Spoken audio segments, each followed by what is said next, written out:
So, hey guys, and welcome to London. I'm making this because I haven't updated my blog since Stonehenge, I think about a month ago. And I feel kind of bad for that, but I also feel it was kind of for the best. However, that felt to say that I haven't been doing things, because I have a lot. And so I'm going to tell you about some of those things and hope that you would sort of enjoy. Um, I'm not used to talking on camera, as you can see. I'm sort of like looking in the wrong direction all the time, but I will try. So basically, this is sorry for the background because it is my room, and that's not maybe the most upbeat thing you could ever have to hope as a background video, but this is how this is working. If you are curious, it's really simple. It's just student housing. It's like the door over there, there's a little bathroom there. Behind me, I don't know if you can see the window, bed, and there's my desk with all this cards that I just still once I have so gosh. This is sending things internationally enough to. Anyway, so what I really wanted to talk about was my trip to Cornwall that I took this past weekend, this Saturday and Sunday. And it was just really amazing, and I feel like typing it out wouldn't describe it enough. So yeah, let me talk about it. So basically, I've been wanting to go to Cornwall for a while. That was really one of the places I wanted to see in England. I've read about it in a lot of places, and it just seems to me to be this really fantastic place. You know, it's by the shore, it's in the south of England, and it has a lot of literary and mythical value. And for most of you who know me, you know that I love basically everything fantastical. That's just how I am. I love, dragons and fairies and the Legends of King Arthur and mythology and all that sort of stuff. I mean, I am a fantasy writer, so that's part of it. But, it's just something I feel very strongly about. And there's a particular, I guess, county in Cornwall. It's called Tintagel. And for those of you who don't know, Tintagel Castle specifically is located there. And the castle was where supposedly Arthur was born, like King Arthur of the legend, and where some Merlin visited him and everything. And there's a whole legend around it. I grew up looking at legends, and so I knew I had to go. Like there was I didn't want to leave England without saying it. And the thing is for me is ironically I am terrified of traveling, and it makes me really really nervous. And I don't mind trains that much, but I hate airplanes, and I'm terrified of that sort of thing. I'm terrified of it. And so Cornwall is about 5 hours away by train, not to count the underground or anything like that. And it's a long journey. And the other girls in my year, or in the program I should say, it's just not my cup of tea. Like, they have other things I want to do, but just like, and so, I knew it was kind of going to have to be on my own thing. And to be fair, I didn't ask anybody because I was thinking, I should probably actually do something on my own. Like, I should learn how to do that.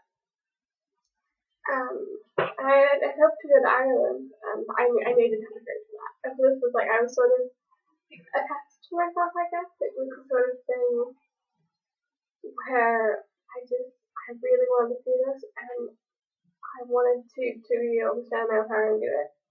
And I really though I didn't know that I had enough strength to do it. Honestly, I was very doubtful of that because it's it's a 5 hour journey. I'm alone and staying the night. That's like you've never been in a different country. But I really wanted to, and so I booked the train ticket. And for me, once I booked something, I refuse to spend that. I'm not going to waste that money. Like, I know myself. And so that pretty much told me I was going, and I was, shaking as I was, ordering this train ticket. But I was like, no, I'm doing this. And so then I booked a hotel, bed and breakfast really, and it was really amazing. I kind of went a lot for that. I could. It was my own trip, really. So,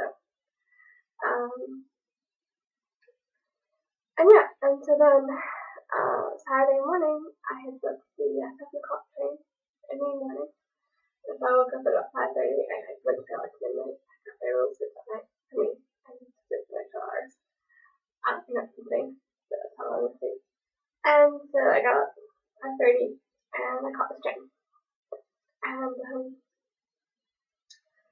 it was actually a really relaxing train ride. I was surprised. I mean, I like trains in general, but I was like, oh gosh, this is going so stressful. And it wasn't. It was a really nice, long ride down. It was really, really beautiful scenery. I'll put pictures in. But you could see it went against the water. You could see beautiful water. When you came close to the coast, the trees were very green. It was just really beautiful. You know, beautiful morning light. And it was great. And so, last night I worked my paper. And then, when I got to Cornwall, well, into Tintagel specifically, because Cornwall's pretty big. Tintagel's actually in the north of Cornwall. Northwest, I think. I got out, and I already ordered a taxi. And again, something else that terrifies me is I'm skeptical, but I was going to do this. And there are buses from Tintagel, but I called the lady from the hotel and wanted to confirm it, and she's like, how are you getting there? I'm like, I was thinking of taking a bus or a taxi, but I'm not really sure. She goes, oh, well, the buses here aren't that reliable, but I have a taxi driver for you. You want? He's very nice and he's very cheap. And I'm like, okay. So I called him and I booked him. And I actually hadn't bothered to find the reservation. Like, I hadn't bothered to remember who he was called. And so I was going, shoot. I didn't have internet access because the train's internet access was being really weird the entire time. And so I was like, well, here's good nothing. But luckily it was very easy. Once I saw the name on the side of his cat, I remembered immediately. And he was very, very nice. I think everyone in Cornwall really was. I don't know if you call it Cornwall because it's Tintagel, but you guys know what I mean. Which is very, very sweet, very tight, very warm. And he just had this, very thick, South English accent. I thought it was very charming. It's like the musical of the American accent. This is much more rolling. And we chatted and pointed out things to me, and there's like a 13th century phrase that we went over. He told me to take pictures, but I didn't. Because it's really hard to get a good photo out the window when you're driving. It just is. And then we also passed over what's called Bodmin Moor. He told me that there's the famous beach Bodmin Moor. That was very cool. And we were just driving through all these fields. And there was all these really beautiful flowers. I found out later if I asked when I went back. And then there's gorse, which is the farmers can't get rid of it because it overtakes everything. But it's a really beautiful yellow flower. And that's everywhere in Cornwall. And it's amazing. And so we ran through all this, and we kept winding, because it's 45 minute drive. And he's like, well, there's the ocean, you see the ocean, there's the Atlantic Ocean. I told him I'd never seen it before. I haven't actually. So, and winding through these roads, and then we got to the hotel. It was pretty simple from the outside, but it was really, really close to the castle. And that was amazing because I could see some of the rooms and the ocean from my window. And that was really amazing. And the thing that was really cool is that the people who ran the beach were really, really nice. I mean, they literally, when my taxi pulled up, they came out, both of them, both owners, and they were like, hey, Anne-Marie, how are you doing? I was like, how do you? But they knew my name. And they were just so sweet. Like, I was so taken back like that. I felt like, who knows your name? Like, they knew from, our correspondence or whatever, but that's still pretty amazing. It's a distance. And Their name was Peter and Julie, and they were very, very sweet. And the rooms were nice too. It wasn't, I thought it was definitely a little fancier. It was a bit expensive, but it was really nice. It was really homey. It was very pretty. There's everything I could ever want or need. And I had that view. So that's really great. And then from there, I got in, I was pretty tired. Like, I'm not sleeping. I won't, this is my day and a half here. And so I decided I was starving. I'm going to have kind of breakfast, but not really. So I decided I wanted lunch. It was like 1 o'clock when I got there. And so they had this huge packet of stuff to look through, and I was through that. And I went to lunch, and I went to this place, I think it was King Arthur's Inn, or something like that. King Arthur Cafe. And I ordered my Cornish pastry, or pasty, actually, and the milkshake. And they very much tasted homemade, and they were really good. I think we have this idea of sort of commercial idea of good, where it's just like you want something to taste a certain way, you're used to how it tastes in packaging, and they didn't. It tasted like something homemade, and at first I was like, this is different, and then I was like, eating it, it was like, this is genuine, it tastes really good, it's one of those acquired taste things. You have to, you can't be expecting a certain thing, you have to take it for what it is. That was nice.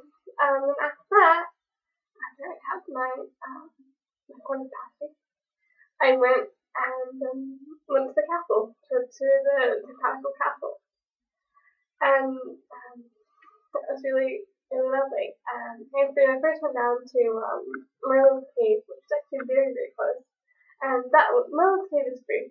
Magic Castle is not. And this is the sort of a debate between the locals, I think. I know my hostess was sort of like, I don't know why they charge.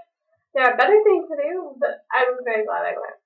With the cave, there's this beautiful little cove next to Tadgel Island, which is where the castle is. And it's the ocean. And there on the side to the left, there's this huge cave.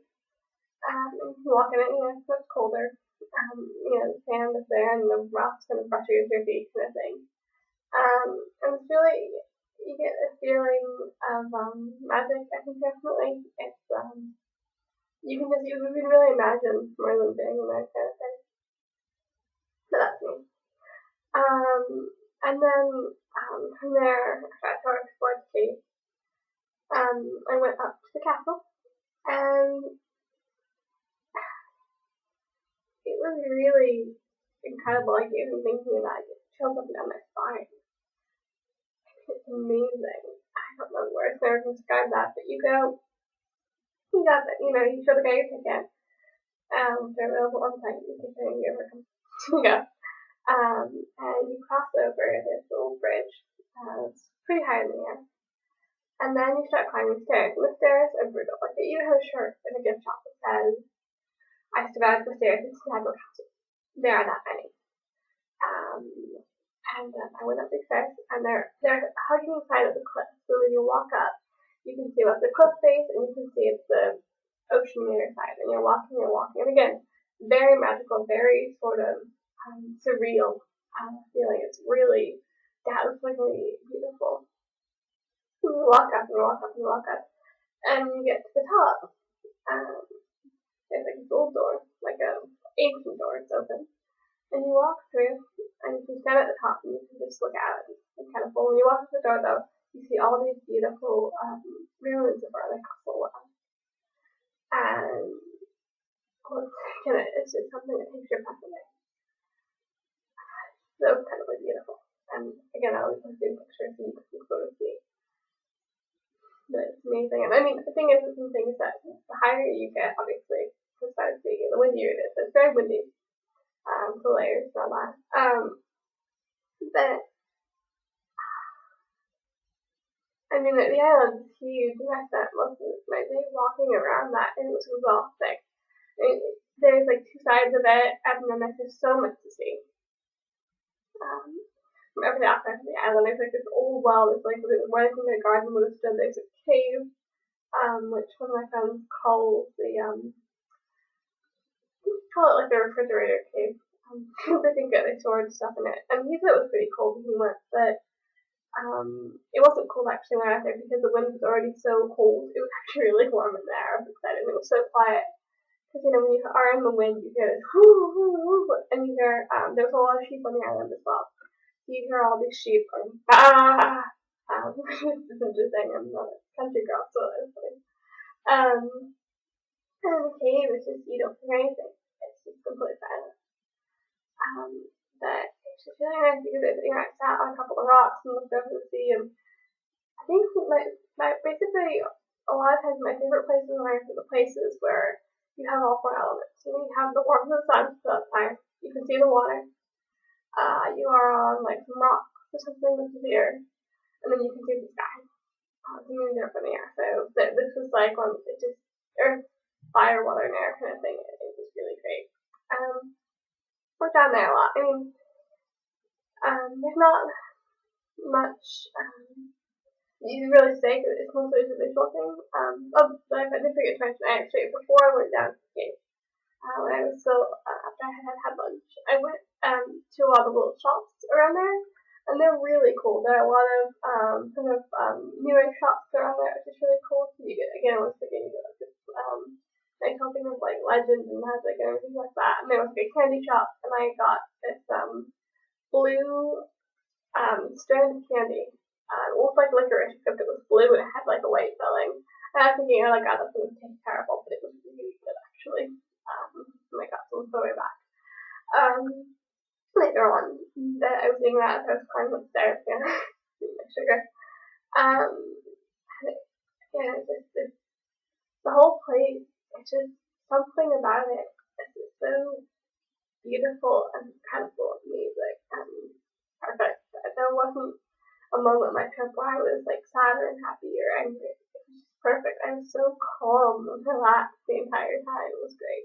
Anyway, so I explored all that, and then I decided that I was really exhausted. Like I was just gonna go back to my room, and I think I was going to just sort of like put everything down and think of what I wanted to do next.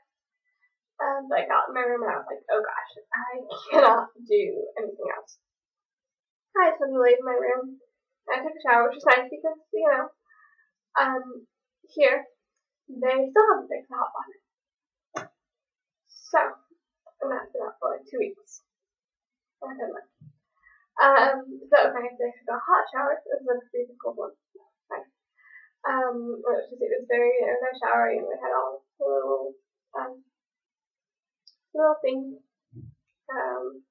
nice fine things to and I took that and I sort of laid in my bed and just sort of dreamed really, just sort of like, I just thought about different things, I guess, And then, for dinner, I knew I had to go out because I wasn't, wasn't for anything to eat. And there was an Olive Garden, next to the D&D. And even though I'm generally in favor of avoiding any kind of change nearby because I would do not try something new, the reality was that my ankle was really hurting, and I was like, I can't go this far. A lot of places were a lot farther up there, and I knew that my ankle couldn't handle it. So I went to Olive Garden, and that was actually really interesting because I was the only one that for our customers at first. So it was like the only human after. It was really quiet. I was literally the only person there. And so I got excellent service. I left a tip even though you're not supposed to do that in Europe. But it was funny. So I was literally the only person there. And I've been living off of pretty much 3 meals here. Nachos, cheese quesadillas, and pasta is what I've had basically for 3 months now, basically. But you decide you make your sacrifices. But it was really nice because I got to have my Cornish pasty. I got to have some noodles and salt and chicken, and that was great. And my lemonade. And I say lemonade with quotations because if you ever go to Europe, at least for England and France, their lemonade is not our lemonade. You should know this because England does lemonade better than France. France's lemonade is awful because it's basically sparkling lemon water, but not even good sparkling lemon water. And I don't like sparkling water to begin with. So France, I was just like, oh, fuck. But in England, it's a little bit sweeter. So it was alright. I didn't mind. I rather stuff that. So that was what I had. That was really nice. And then I went back to my room. So I got up at 5:30. I actually fell asleep at 10 o'clock, which hasn't happened a lot of late, which I think is kind of funny. I've actually turned into a night owl because I'm trying to communicate with people on the East Coast and the West Coast of the US, which is 5 and 8 hours difference respectively. And so yeah, that was what I did. I fell asleep. And then in the morning when I woke up, I had set an alarm because the bed and breakfast only served food from 8:30 to 9:30, and I was not going to miss my breakfast. I went down. And the people were so nice. There was about a couple people older than me, probably like 10 or so. And I got to order my breakfast, and I had these like biscuits with eggs and bacon. My mom would make actually, and they were really good. And I had like juice, and I had fresh fruit, so I had some strawberries and raspberries. That was delicious. I think I had more raspberries than was probably polite. But as most of you know, I have a thing for raspberries. They're like my favorite things ever. Like all of them. And that was really nice. And when I checked out of the bed and breakfast, I kept myself there because again, people there are so nice. They're like, hey, you can leave yourself here until taxi comes, which was coming until, 4:20. And then what I did was I suggested that, hey, so I decided to do that. Well, sort of. I decided that the first thing I wanted to do was I wanted to go back to my own place because I love the beach. I love it. I'm a California girl at heart. That's no doubt about that. This time I went in the water because I knew I had to.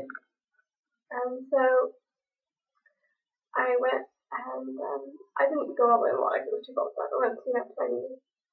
And it was really cool. It was low tide, so I went back in the cave and looked around. And when I went, there was like this rock. And when I came there, there was a guy who was going to climb on it. And I was like, oh, that's stupid. And then, 5 minutes later, after he'd gotten off the whatever, I was like, I think I can do that. So, of course, I went and I climbed this rock. And at first, I was like, oh, maybe just walk to the rock and touch it. And then, of course, I went, oh, maybe I'm going to go up another step. And then from there, I was like, you know what, I'm halfway up. I might as well go all the way up. So I went all the way to the top of the rock. I left my stuff on the beach, obviously. And I went up to the top of the rock. And, oh my gosh, the view was amazing. It was just so achingly beautiful. And you could see the castle rooms on one side, the cave, kind of behind. I feel like I can continue. And then on the other side, I was more of like the land and the green and oh man, the water. It takes your breath away. And unfortunately, I have to take for that. I think it's the best. Sometimes things are so sacred you can't think about it. It has to be in your heart and in your mind. It's very easy to capture forever. And so yeah, that was really great. And I climbed down it while I picked up for too long. Although Julie told me, nobody steals anything incredible. Nobody touches anything. Which is really reassuring. However, I was not going to be that close. Despite I am an LA girl at heart, which means trust no one. But from there, I got down and I had to walk along the right side, even though Julia told me to take the left side. As I walked the right side for a while, then I got to some really beautiful, overhang of a cliff.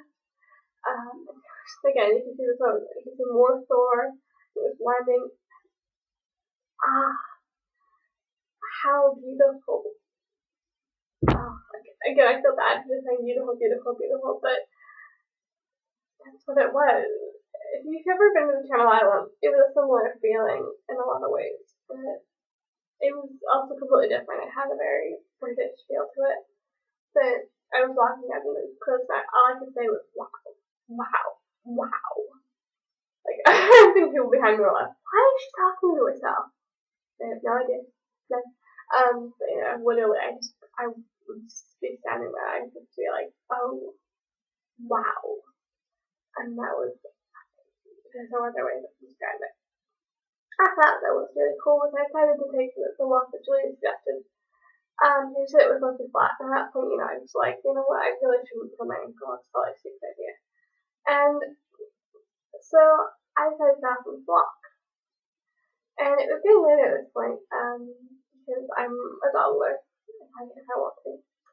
But I was like, I'm going to do this. And so I started walking. And first of all, you should know this walk at first was not flat. It was a freaking uphill, insane incline. So the first 5-10 minutes was a bit, and then it got flat. So I was walking up this, and it was really nice. Again, it was really beautiful, very Cornish sort of landscape. There was a point, I think about 15 minutes, I was like, I walked for a little bit. I was like, you know what? I'm not sick. There's this bench with an equal arm cross on it, which is really cool. And so I actually laid down on the bench, which is awkward, but I felt like doing it. And I just watched the sea and sort of felt the sun on my back, and it was really nice. You could hear the water and the wind and the sheep from Central Island. And yeah, it was just really amazing. But, eventually I moved on, so to speak. I kept walking. The cool thing about this walk is that you could literally see the ocean the entire time. And she told me that if you walked far enough, you would get to the beach.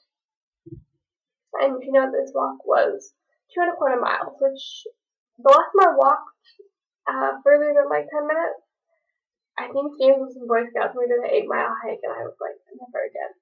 And the other thing you should know is both with Centennial Castle, all the steps, and with this hike, even though I brought my tennis shoes, I was wearing my Mary Janes. Yeah, that's me. So I had on these really crappy shoes that kept falling over.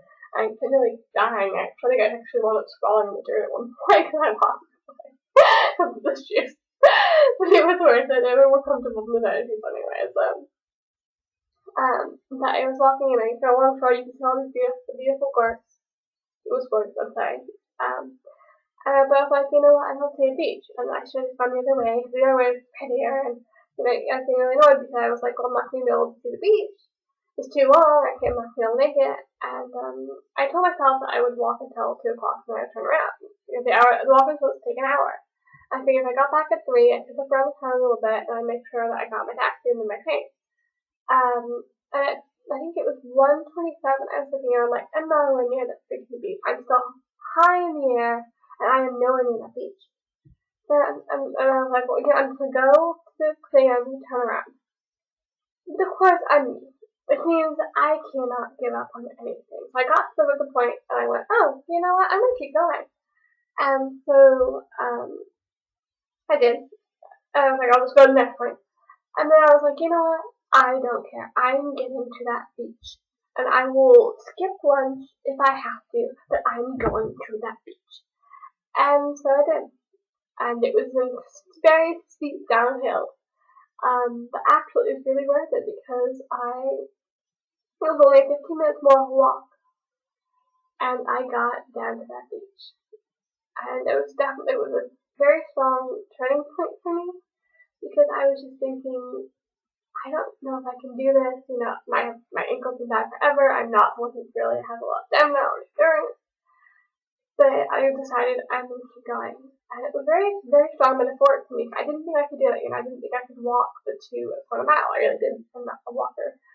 And so it was kind of amazing, actually, to know that I could do that. And that also because I got to the beach in 15 minutes. And it was an incredible place. The little cove, it kind of had beach, but it was very rocky. And this was a real beach. It was sandy, it had this beautiful stones and water trickling over them. Before you got to the beach, it was white sand beach, and people in Britain, with all their dogs.